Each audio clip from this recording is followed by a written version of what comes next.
thing about me is I get a little tongue-tied. And it can be quite frustrating para mí. Anyway, in honor of Outer Banks, the trailer being released. I think it's coming out February 23rd, and then I have Power, Book 3, Book 2 on March 17th. So it's going to be a good sequence of months.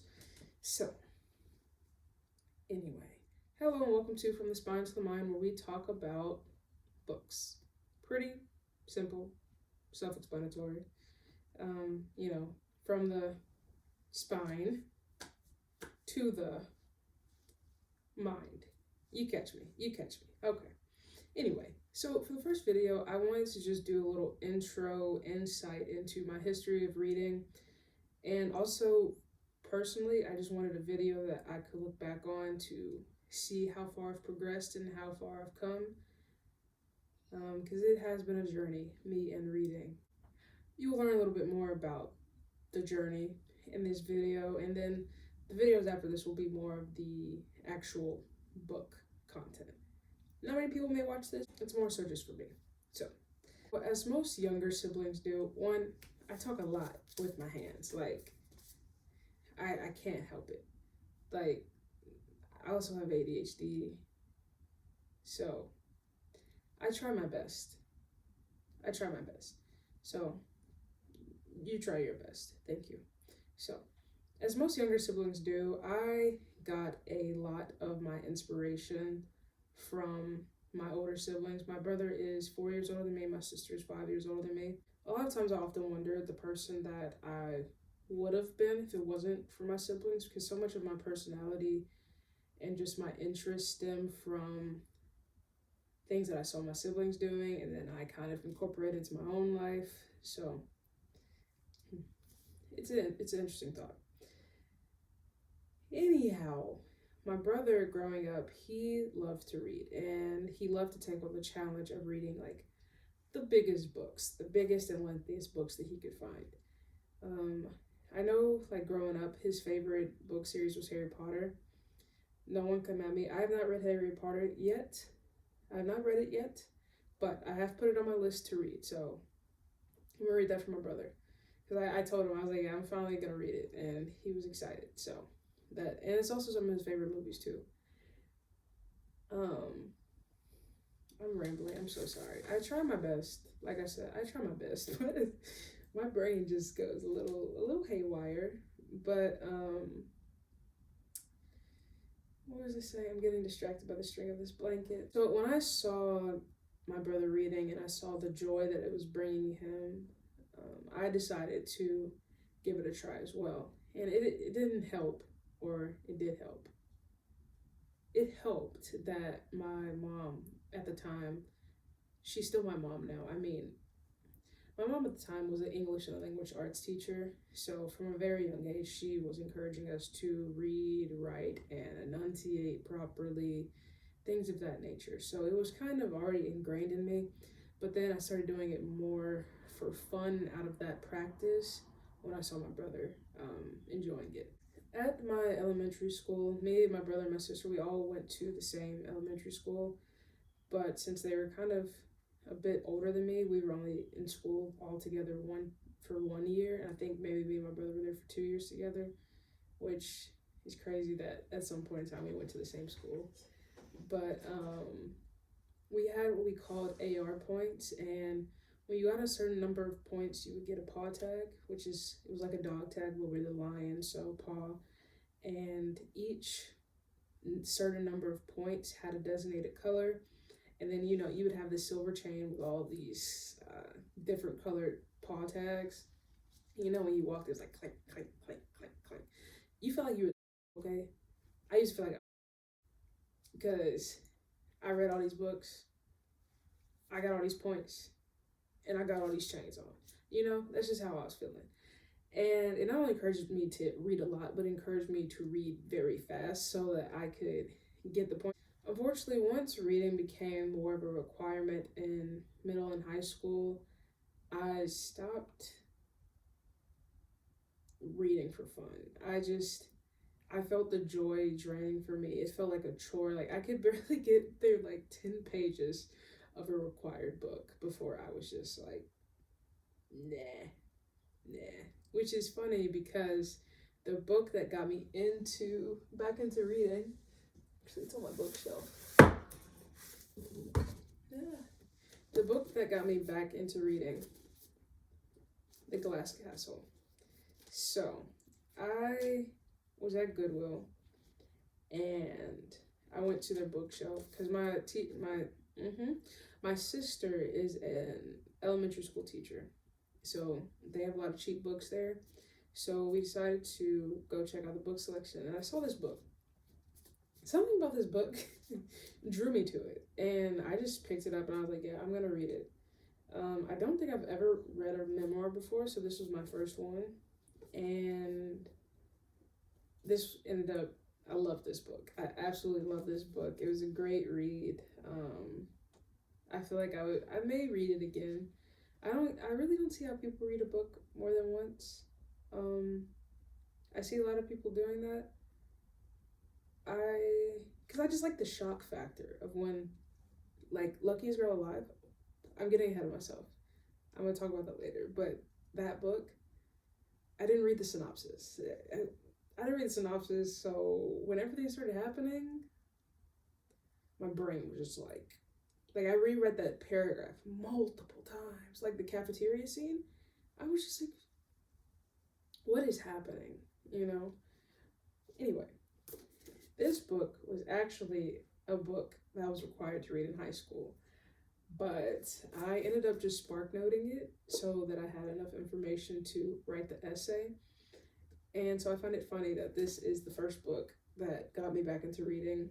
So maybe if I wasn't so hard-headed and stubborn, I would have gotten back into reading sooner. But we live and we learn, you know? Before the end of the year, I ended up reading 22 books. And that it doesn't even seem like true to me, just because like I said, I stopped reading for years. And then this summer, I decided to get back into reading. So I certainly didn't expect to read 22 books in a 6-month time frame. Never saw that happening. But then once I got one book, I got another book, and I got another book, and 20 or so books later, here I am. And I'm really glad and fortunate because I needed some healthy coping mechanisms, and all the standard ones weren't really. I wasn't really feeling them. And then I have what do you call it? An inner monologue, which when I heard that not everyone has one, that kind of scared me a little bit, because how do you not have an inner monologue? Me and my inner monologue, we converse all the time. Like we're conversing right now. And I'm kidding. But so this is like a movie for me. Like I see it, and it's my movie to make, So that's why I feel like people get disappointed when they watch a movie and it's not like it, because they already had this movie in their head, and the movie in their head doesn't match the movie on the screen. And I relate to that. So I'm not gonna lie, I have no idea what I was talking about. I never saw myself reading. I never thought I would get back into reading, to be honest. I tried a few times and just never worked. So I was just like, maybe I just don't like to read anymore, Maybe it was just something that I loved as a child and I grew out of, like just a phase. We all go through phases when we grow up, and I just figured, I feel like even as adults, we still go through phases. So it was just a phase of my life. And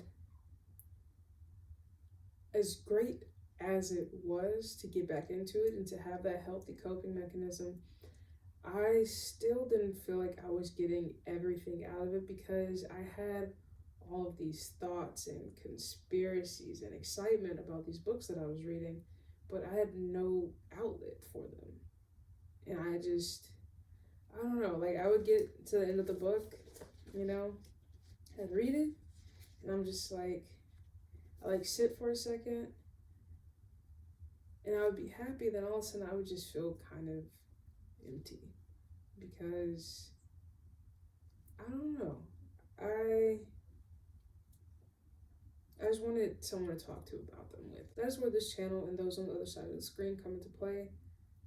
I just want to hop behind the camera, converse about books, and those of you who have read the same books, if you want to, say your thoughts, conspiracies, or if you haven't read the book, I'm probably going to be giving detailed insights into the book, so it may ruin it for you. Some people don't mind that, but you know, do it at your own discretion. If you want to read the book first, do that. If you don't, live your life, live your truth. That's on you. If anyone has any book suggestions or video ideas that you would like to provide to me, you know where you can put those down in the comment section, and I will love to see what everyone recommends, because I have about 200 books on my list of books that I want to read, and I have 6 books. No, I took one away. 7 books on my bookshelf that I need to read, but I recently got a Kindle, and at first I thought I wanted physical books, but I can read so many books on Kindle Unlimited, so I'm gonna save some money. So I'm gonna stick with Kindle. And I'm gonna get some physical books just because I like it on my bookshelf. I'm thinking maybe like my favorite books I'll do that with. Because yeah, a lot of these are my favorite books, which is funny because I just picked a lot of good books to read to start out. And I picked those at random and I ended up loving them, which is awesome. I'm currently in college and I have 2 jobs and 2 puppies. One is he's gonna be 2 in May, so he's not like a puppy, but he's forever my puppy. And if you have something to say about it, keep it to yourself. Thank you. And the other one is 7 weeks old. So I read in the modicum of free time that I'm awarded with all of that. But with that being said, I am planning on posting a video once a week. In the next video, you can expect to see me talking about the books, like kind of an overview of the books that I read in 2022, the books I've read so far in 2023, and the books that I hope to read in 2023. I'm not really a resolution type of person. The whole New Year, New Me thing is very, I can't find the word, but it's true. Like, every second of every day is a new you. You've never lived that second before. So that's how I see things. So I feel like the whole New Year, New Me, it's like, yeah, of course it's new you. We're always a newer version of ourselves, or an older version, depending on if you're a glass half full, glass half empty type of person. But my resolutions are just to learn more than I learned in the previous year and to experience more happiness than sadness. I feel like that's not too much to ask for. Hopefully not.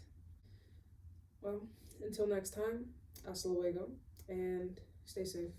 Have a good one, and go read a book.